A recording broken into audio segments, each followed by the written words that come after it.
In today's session, I am going to guide you how to install and verify OpenCL in your system, whether you have a Linux laptop, Mac laptop or Windows laptop, or you are using different vendors GPUs such as AMD, NVIDIA, Intel. This guide will help you. Enough of the theory. Now let's do some practical work and make each hands dirty. Here is the plan before we jump into the real work.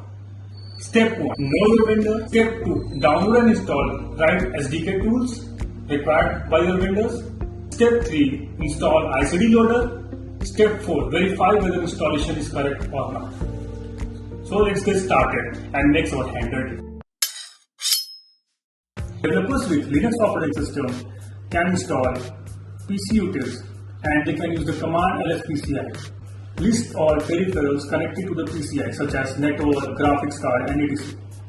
You can use the command lspci and grep VGA. This will show you your GPU vendor name. At this moment you are aware which GPU you are using.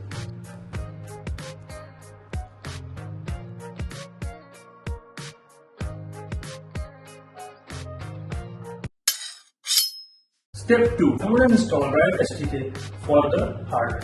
In step 1, we came to know that which GPU we are using. Step 2, we will install the required software and drivers that we needed for our GPU. If you have Intel GPU, then you should install sudo apt-get install OpenCL ICD.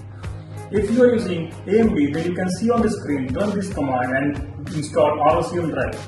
For NVIDIA, follow the steps showing the screen. After this, you will having a set of drivers required by your GPU to actually run kernels. Step 3 is installing ICD drivers. ICD stands for installing client drivers. What does it mean? Here, whenever we first time run OpenCL, then these are the shared library with whom OpenCL will interact. Step 4. Verify. So for that purpose, we will install clinfo. Sudo apt-get install clinfo. After running clinfo command, you should be able to see on the screen platform version, device version, and some minimal things what I am showing you. If you are able to see that, then your OpenCL setup is done. And if you want to see more details, you can read CompilerSutra blog on OpenCL, whose link is given in the description.